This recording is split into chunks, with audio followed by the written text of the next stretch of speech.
Joãozinho pega um ônibus e, ao entrar, pergunta para o cobrador: Moço, quanto custa o ônibus? O cobrador responde educadamente: São 2,30, garoto. Então o Joãozinho fala alto: Ei, pessoal, todo mundo vai descendo, porque eu vou comprar esse ônibus. E aí, deu risada? Será que foi uma piada boa? Dentre a enorme diversidade de textos que compõem o universo linguístico, temos também os textos cuja finalidade é despertar o humor por parte do interlocutor. As piadas fazem parte desse gênero, o humorístico. Além delas, temos outro exemplo que representa bem essa modalidade: as anedotas. Ambas são muito parecidas, mas não são a mesma coisa. Conheça mais sobre anedotas, piadas e sobre como o efeito cômico é construído.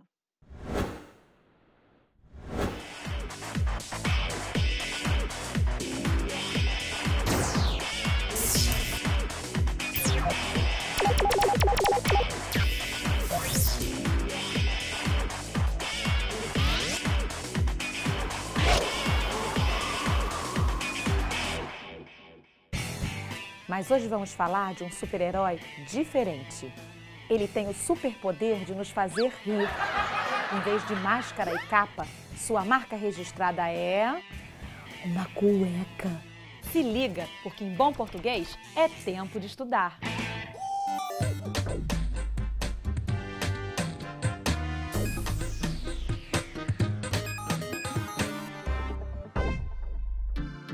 Ele é um super-herói, no mínimo, inusitado. Só de olhar, a gente vê que ele não tem nada dos super-heróis perfeitos.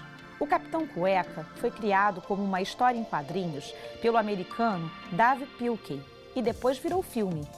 Seu traço mais forte é o humor. Mas o que faz essa história ser engraçada? Vou ler um trecho para vocês descobrirem. Jorge e Haroldo eram grandes amigos. Os dois tinham muito em comum. Eram vizinhos de porta e estavam no 4º ano na escola Jerome Horvitz. Cadê a graça? Calma, eu tô só apresentando os personagens do livro por enquanto. Jorge e Haroldo eram, em geral, meninos muito responsáveis. Sempre que alguma coisa ruim acontecia, os responsáveis eram eles. Não achei graça nenhuma. Ok. Nem todo mundo ri das mesmas coisas. Às vezes, porque não entende a piada. Outras vezes, entende, mas é porque não acha graça mesmo. Só que, de um modo geral, existem algumas situações que todo mundo, ou quase todo mundo, acha graça.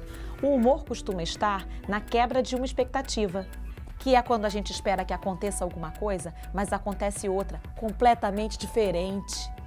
Ou pode acontecer quando um fato real, corriqueiro, é dito de forma exagerada. Ah, tem também o trocadilho, que é um jogo de palavras com sons semelhantes ou iguais, mas com significados diferentes. Dependendo da forma ou da situação em que são ditos, os trocadilhos podem causar o que chamamos de duplo sentido.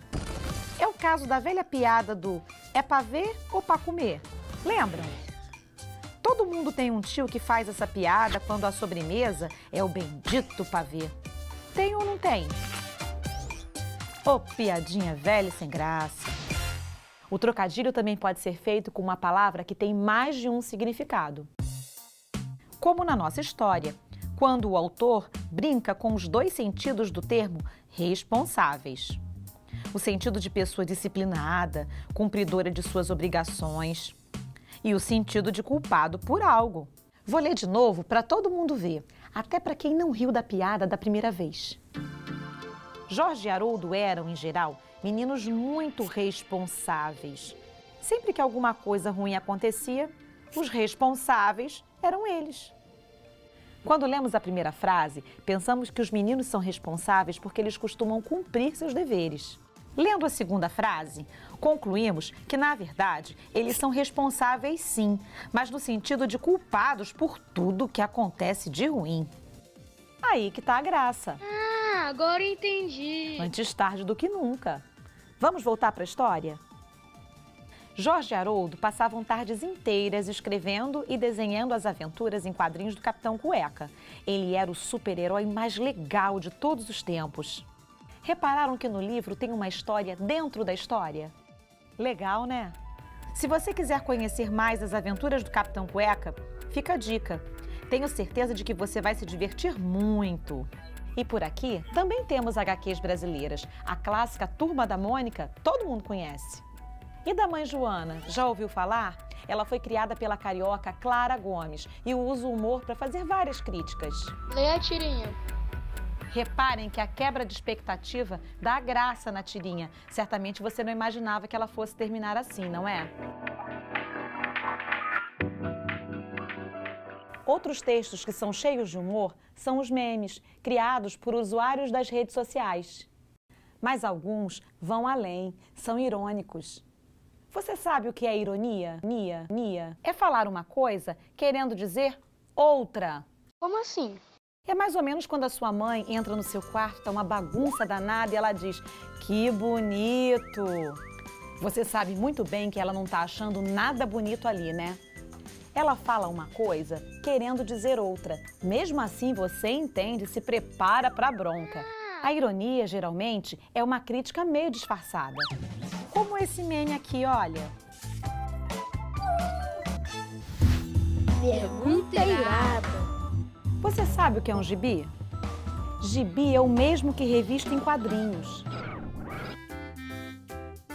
A palavra teve origem em uma publicação lançada em 1939, chamada Gibi, que reunia várias histórias em quadrinhos. Com o tempo, o título passou a ser sinônimo de revistas em quadrinhos. Além dos quadrinhos e memes, outros gêneros que exploram recursos como ironia e humor são as piadas, as anedotas, as charges e os programas humorísticos. Viu como foi fácil perceber esses recursos e acrescentá-los aos textos? É só ler e se divertir. Entenderam tudo ou querem que eu desenhe? Tô zoando, galera, só para não perder o clima de piada do programa. Atenção, quinto ano, vamos relembrar. Hoje aprendemos a identificar a ironia e o humor nos textos.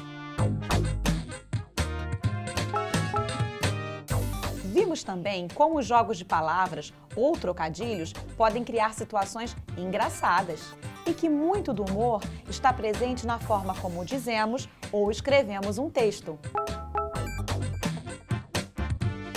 A gente também está nas redes sociais. Você pode assistir ao Tempo de Estudar Português e a outros programas da Multirio pelo YouTube. Inscreva-se no canal e clique no sininho. Assim a gente pode te avisar sempre que tiver vídeo novo. Vai lá! O que você quer? O que eu quero? Não, o que ela quer. O que fica melhor.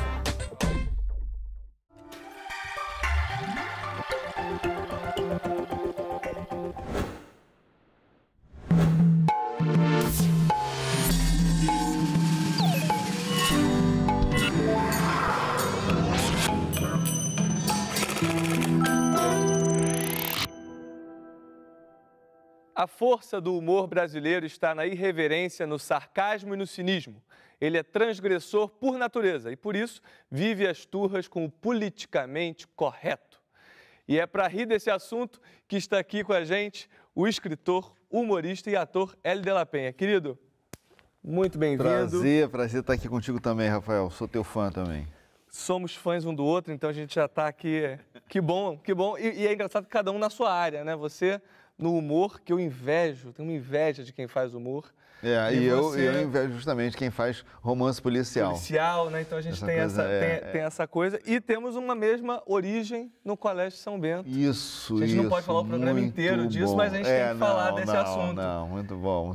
Como é que foi estudar no São Bento? Ajudou você a ser palhaço, estudar com muitos meninos? Olha, ajudar a ser palhaço eu não diria exatamente não, porque eu não fazia humor naquela época não. Não, era muito acanhado, eu era uma figura muito exceção no São Bento, né? O único negro em 1000 alunos, então vinha da Penha, lá do subúrbio, pobre. E o São Bento é um colégio de elite, colégio de elite, né? Sabe? Então eu me sentia meio acanhado lá, entendeu? Não tinha uma sensação de discriminação, de preconceito, mas assim, era muito estranho para mim, como era estranho para eles. Você olhava muitos brancos e você exatamente, negro ali, entendeu? Claro. Então, por exemplo, a aula de abolição da escravatura é uma coisa que eu falo, ai meu Deus, estão falando de mim, que agonia que dava essa agonia, entendeu? E eu era muito tímido, entendeu? Então, vim superar isso bem mais na frente. Mas agora, dentro de você tinha humor? Você pensava Fazia piadas internas, era um assim, cara, digamos assim. assim, na família, era um cara, um implicante da família, sabe, e tal, fazendo ironia, coisa que vinha já da minha avó materna, que era uma figura popular e engraçada, divertida do bairro, sabe, aquela figura popular do bairro e tal. E agora o São Bento me deu uma base de gramática, né, uma base gramatical muito importante ali. Professor Cunha, muito obrigado. Também foi meu professor, professor Cunha. Me formei em engenharia, mas, na verdade, eu sobrevivi pelo português, né? Português que eu aprendi lá no São Bento. Então... Que você continuou usando. Exatamente. E você e a galera do Cacete estão lançando agora Brasil do Caceta. Brasil do Caceta. Nossa história como você nunca riu. Exatamente. Que são divididos em vários capítulos, né? 30 capítulos. 30 capítulos e vocês escreveram 6 cada um. Cada um escreveu 6 capítulos espalhados na história.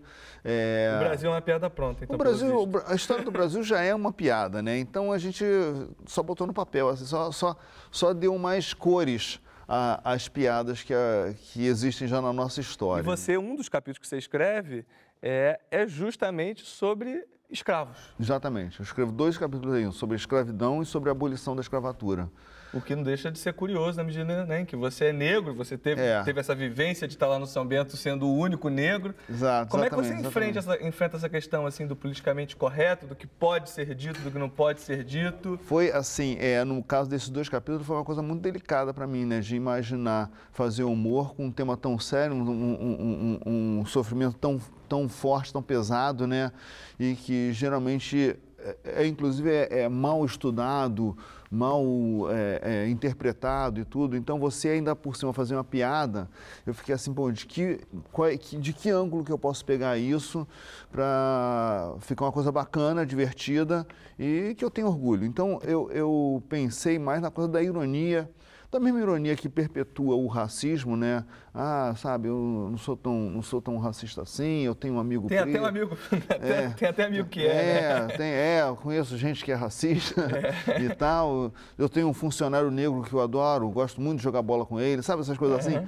Então eu pensei assim, bom, vamos pensar do ponto de vista do traficante de escravos.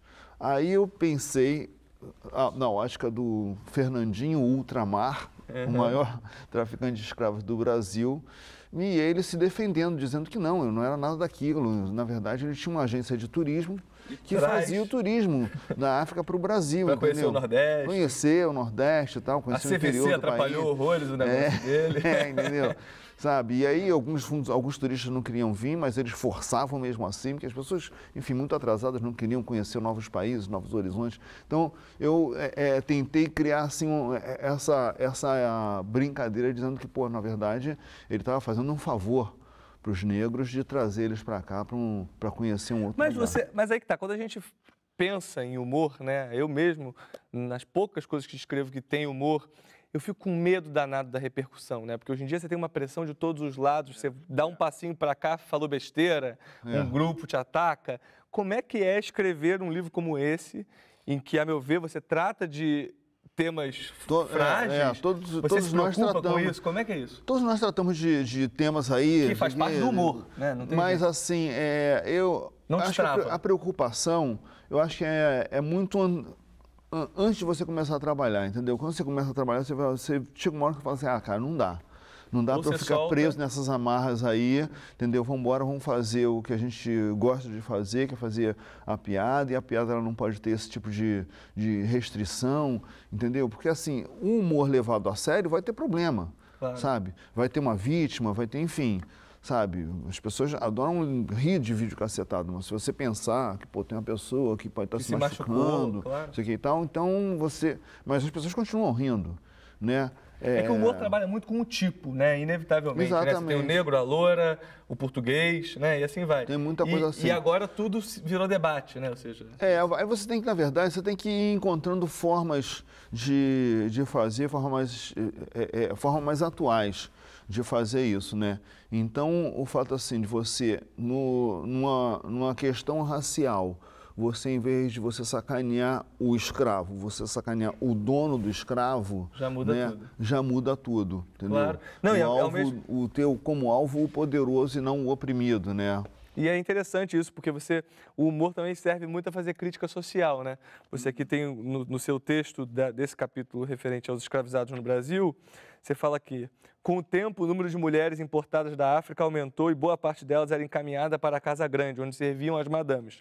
Lavavam, passavam, cozinhavam, faziam a faxina e dormiam no emprego.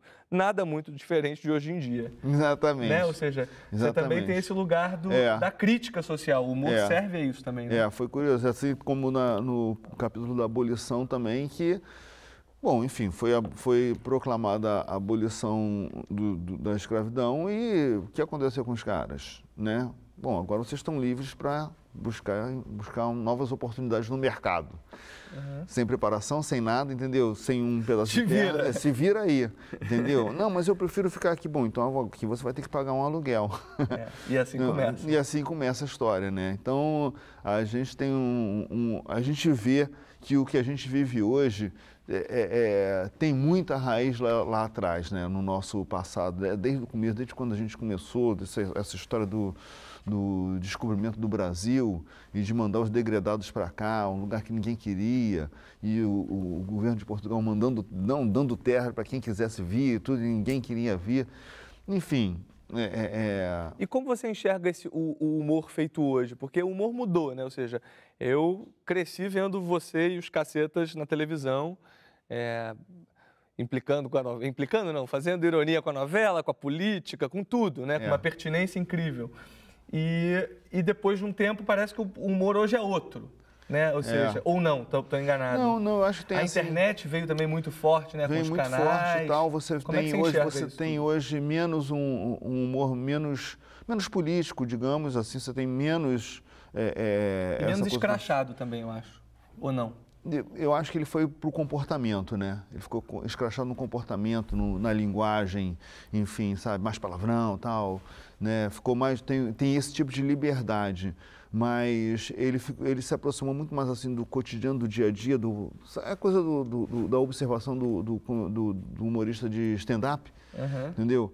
Ela está mais à frente do que o que a gente antes tinha, assim, o Pasquim, o Caceta e tal, que tinham uma presença de um humor mais político. Claro. Né? Isso ainda tem até gente de stand-up que faz. Fábio Rabin é um comediante de stand-up que faz crítica da política e tal. O Danilo Gentili tem seu ponto de vista e coloca isso politicamente e tal. Mas, de uma maneira geral, assim, o que a gente mais vê é a questão do comportamento.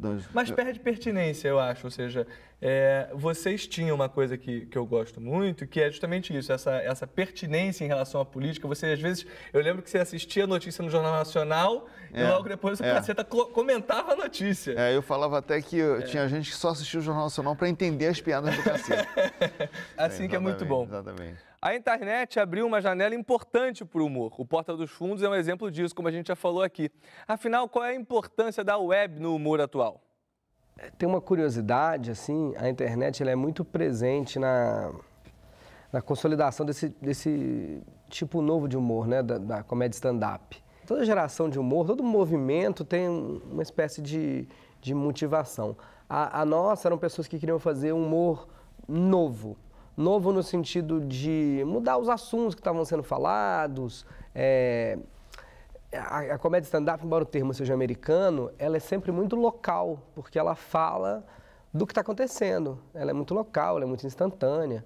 O surgimento da internet no Brasil, o avanço do Orkut, por exemplo, faz as pessoas se conhecerem. Então a internet funciona como a rede que ela é mesmo, né? Como rede, ela consegue conectar essas pessoas pelo Brasil. A gente se conhece, aí quando aparece o YouTube a gente fala, nossa, que incrível, de graça a gente pode pôr um trecho ali do espetáculo. No início a ideia era mandar para uma empresa, para um outro teatro, só que estoura, viraliza é o termo, né? As pessoas começam a querer assistir. E depois pela internet essa geração foi se infiltrando, né?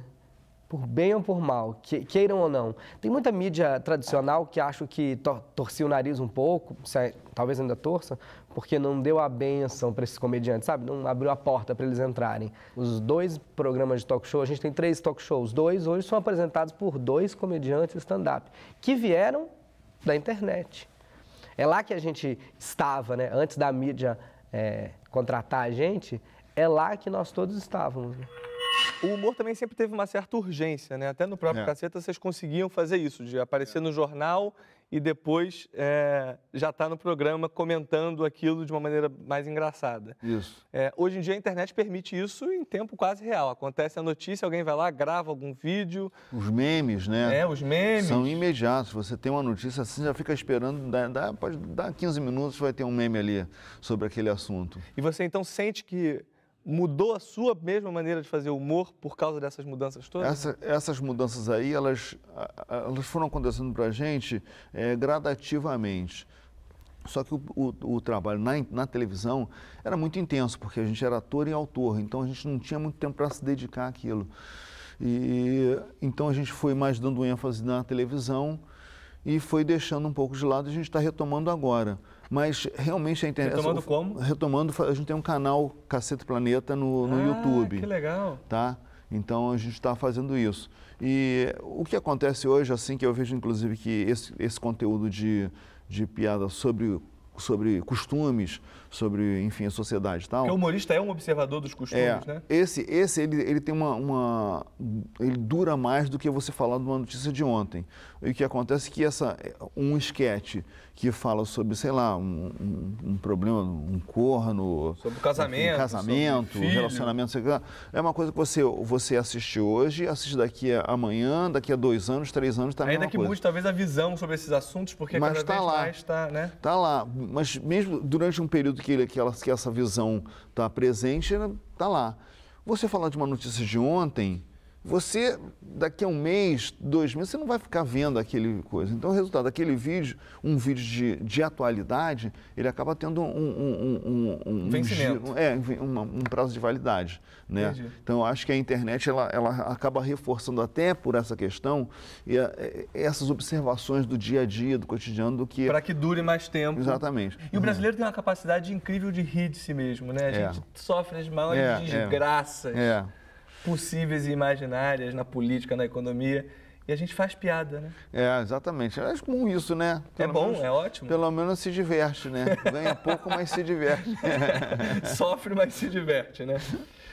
A gente agora vai ouvir a dica literária que a Cátia Navarro tem pra gente. O papo tá ótimo e volta já depois do intervalo.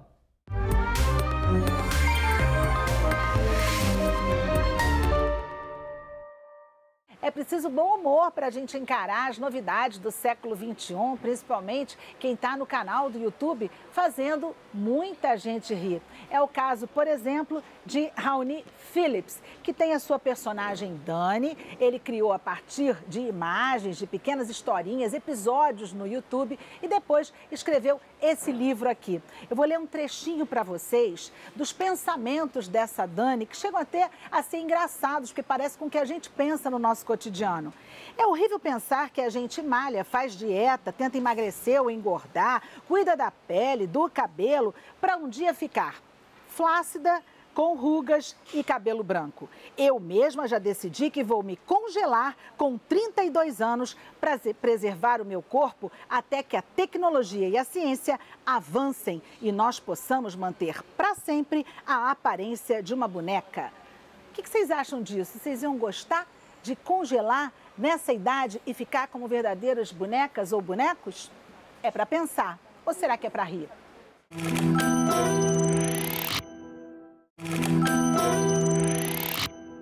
Olá, o Trilha de Letras está de volta hoje num papo sobre humor com o humorista, escritor e ator Hélio de la Penha. Mas antes da gente voltar ao papo, vamos ver o quadro Dando a Letra, o momento em que você aparece no nosso programa. Você tem um projeto legal de literatura? Manda pra gente que a gente mostra aqui. Vamos ver? Eu sou a Janine Rodrigues, escritora de literatura infanto-juvenil e educadora, fundadora da Piraporeando. A gente realiza projetos de incentivo à leitura que tem como principal foco a diversidade cultural. Esse trabalho começou porque eu sou muito apaixonada por literatura infanto-juvenil, principalmente, e pelo incentivo à leitura. Eu quero mostrar para vocês os meus livros. O primeiro livro que eu publiquei se chama No Reino de Pirapora. É uma história que fala sobre amizade, sobre companheirismo, sobre bullying e solidão, e principalmente sobre o poder da escuta. Histórias do velho Nestor contando seus contos de horror. A história de um velho esquisito que anda por aí contando histórias horripilantes, mas que não é o que parece. Eu escrevi esse livro baseado num sonho que eu tenho desde a infância e que sempre acontece da mesma maneira. Em As Duas Bonecas Azuis, Labelle, que é uma das personagens, ouve a voz de duas bonecas que ficam chamando ela para brincar, mas Labelle não consegue enxergar a boca das bonecas. Esse ano eu lancei Nuang, Caminhos da Liberdade, uma história que retrata muito a nossa cultura afro-brasileira e que conta pra gente a história do Zutando e fala principalmente sobre sermos livres. Eu espero que vocês conheçam um pouco mais da Piraporiando, que conheçam um pouco mais da gente e que leiam muito. Beijos piraporianos. Hélio, eu tenho uma curiosidade, eu sou um cara que adora estruturas, por isso que eu adoro romance policial, né, que tem uma estrutura. E eu tenho alguns amigos que são humoristas e eles me falam que a piada também tem estrutura. É claro, tem tempo, né? Você diz a primeira informação, diz a segunda e aí a terceira. Como é que é o processo de escrever um livro como esse, em que você tem que colocar a piada ali na história do Brasil? Você se programa, você vai escrevendo e a piada aparece? Como é que funciona? No caso ali, a gente usou um fio condutor, né? Então, a gente pegava um assunto, digamos, com os bandeirantes. Eu li o capítulo do Peninha e usava ele como o esqueleto, entendeu? E aí ia pensando... Enquanto lia já? Já ia anotando, fazendo anotações e tal, e vendo de que maneira eu poderia fazer um desfecho. E aí depois sentava e outras coisas iam surgindo naturalmente, entendeu? Mas tem uma espécie de... Tem uma espécie de estrutura, até porque você tem que saber onde você vai chegar, né? Qual é a piada que você quer chegar. Às vezes você começa, você não tem ainda não tem a essência da coisa. Não tem exatamente onde você vai indo, aí você acaba fazendo várias curvas até você conseguir chegar lá. Aí eu acho que tem depois um trabalho de depurar, de você ir e tornando aquele caminho mais reto, né? Menos curvo, né, digamos assim. E é engraçado que o humor também é usado na literatura, né? Ou seja, vários dos nossos escritores escreveram suas obras. Hoje em dia a gente tem o Jô, a gente teve Milor. Sim, sim. Né? O próprio Machado tem histórias... O Machado de Assis é assim, porque ele era muito irônico, né? Então... Eu, o garoto, lá no São Bento, era obrigado a ler o Machado de Assis. Eu não conseguia entender que ironia era essa, porque, afinal de contas, eu não tinha informação para captar o que... A piada precisa da informação, às vezes, Precisa da informação, né? Precisa. Você só entende se você... Seja ela uma informação política, seja ela uma informação da gíria que está se falando, né? O que aconteceu com a Anitta anteontem, né? Sabe, se o Neymar treinou bem ou treinou mal, enfim, tudo, se você souber aquilo, você vai captar melhor a piada, né? Tanto que tem alguns memes que estão tratando de coisas da garotada aí que eu fico vendo assim que eu não consigo entender. Você não vê a graça. Não vejo a graça, por não ter informação. Há várias maneiras de fazer rir e muitos humoristas diferentes. Mas o que não pode faltar em um livro de humor? Vamos ver. Eu sou um grande consumidor de humor na literatura. Eu gosto muito de ler e eu gosto muito de procurar literatura de humor, né? Que combinam geralmente dois estilos, como o Jô fazia aqui, assim, um pouco de mistério e humor. Mas a gente não pode esquecer que, assim, Machado de Assis era muito engraçado. Eu acho muito divertido, assim, até pelo jeito com que ele fazia, né? Como ele publicava geralmente no jornal, como fosse um capítulo, uma novela da época. Ele tinha que atingir o povo, né? Então, o humor é realmente uma ferramenta muito eficiente. Assim, Nelson Rodrigues, para mim, é muito engraçado. Qualquer tragédia do Nelson, ele tem muito humor. Eu gosto quando tem sinceridade, mesmo assim, quando o comediante mostra um pouco dele, sabe? Acho que isso é interessante em qualquer arte, né? Acho que a arte é mais interessante quando... Não quer dizer que a pessoa precisa contar a história dela real, né? Tem verdade na mentira, mas eu acho que é legal quando tem verdade. E... eu gosto quando é agradável, é pessoal, né? Eu gosto quando é sincero, quando é espontâneo. E eu acho que tem que ter bom humor, né? Tem que ter jogo de cintura. Senão é só senão é só um tapa. Hélio, eu queria saber, assim, vendo você e toda a sua trajetória, como é que você, no final das contas, virou humorista? Quem são os seus mestres? Ou seja, em quem você se inspira para fazer humor? Primeiro, assim, meu primeiro contato com humor foi humor de televisão, né? Assim, era o Renato Aragão, Jô Soares, Renato Corte Real, enfim, o Satiricon, Faça Humor, Não Faça Guerra. Foram os programas que me formaram. Chico Anísio, entendeu? Daí. Aí depois, no humor escrito, eu gostava muito das crônicas do Carlos Eduardo Novaes, no Jornal do Brasil. Gostava muito também da galera do Pasquim, Jaguar, Milor Fernandes, enfim, os cartoons. Eu acho que os cartoons me levaram muito para isso, assim. E depois também você tinha ali o Sérgio Porto. Adorei que você só está citando brasileiros. Estou citando brasileiros, exatamente, sabe? Muito bom. Enfim. Porque em geral, né, você vai falar de humor, a pessoa vai ser Monty porque Python. Eu falaria de Monty Python, Woody Allen, que também é importantíssimo e tal. Mas preferia dar uma privilegiada. Dar uma privilegiada que a gente está precisando. E até porque assim, quando eu era garoto e tal, eu tive pouco contato com o humor de fora. Depois, mais velho, sim, entendeu? Monty Python, acho que eu já estava na faculdade quando eu tive contato com o Monty Python, sabe? Afinal de contas, morava na Vila da Penha, distante da Zona Sul, do centro, enfim. Era mais difícil ter acesso a esse tipo de coisa, né? Mas, enfim, de qualquer maneira, gosto também do cinema americano. Claro, né? Enfim. Mas eu gostei que, em geral, quando você pergunta, as pessoas sempre citam os gringos. Se você foi só nos brasileiros... Gostei bastante. A gente hoje tem uma discussão muito do lugar de fala, o lugar de fala da mulher. Você fez engenharia, um lugar que tinha poucas mulheres, e você foi de São Bento, onde só tinha meninos, para um lugar com poucas meninas, e hoje, felizmente, o cenário vem mudando. Sim, né? sim. E às vezes a gente tinha até muitas piadas de mulher que hoje em dia soam mal, digamos assim. E você acha que já dá para rir da situação do homem, não, nesse universo todo que a gente vive? Eu acho que já estão rindo do homem, né? Agora, essa coisa do lugar de fala, eu acho que... Eu tenho uma certa implicância com esse negócio de você achar que alguém não tem direito de falar alguma coisa, sabe? Eu sou a favor da liberdade de expressão. Acho que, enfim, Aí fica aquela coisa assim. Então, hoje... O Chico Buarque não pode fazer uma música do ponto de vista feminino porque ele não é uma mulher, entendeu? Então ele romantiza a visão. Ele não sabe exatamente o que é. Então, se você não tem câncer, você não pode ter um personagem que tem câncer, sabe? Esse tipo de coisa assim... Você pode pesquisar, você pode entrevistar pessoas... Exatamente. Se você não é nordestino, se você é um ator carioca, você não pode fazer um personagem baiano. Entende? Eu acho que vamos abrir, eu acho que estão restringindo o espaço da ficção nesse sentido, sabe? As pessoas estão querendo cada vez mais realidade, cada vez mais documentário. Você vê assim, documental, digamos assim, e você vê que um chamariz forte no cinema hoje é baseado em fatos reais, entendeu? E a gente... A gente gosta de contar mentira. Exatamente.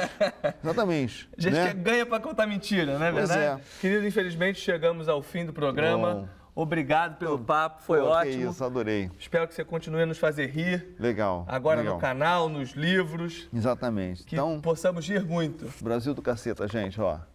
Tá? Tá em todas as livrarias. Todas as livrarias, nas melhores e piores. Tá? Se você for fazer o Enem, primeiro leia um livro sério.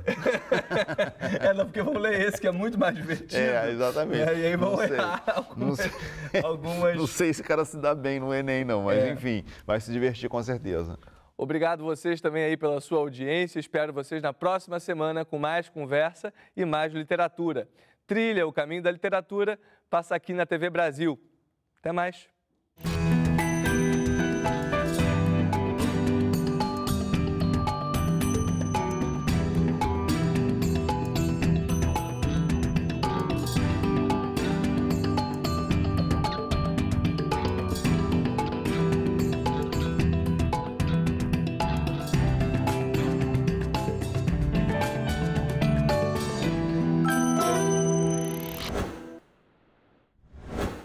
Agora que você conhece mais sobre o gênero humorístico, é a sua vez de fazer rir.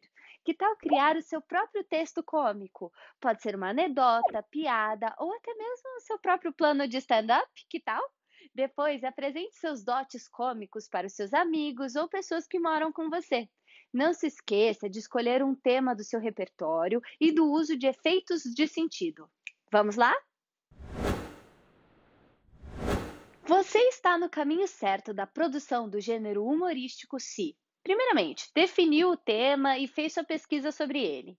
Lembre-se, é importante ter repertório para criar e entender esse gênero. Segundo, utilizou efeitos de sentido para criar um tom de humor, como as ironias. O humor muitas vezes ocorre com a quebra de expectativa que surpreendem o espectador. Terceiro, considerou que o respeito e a sensibilidade são sempre importantes quando produzimos humor.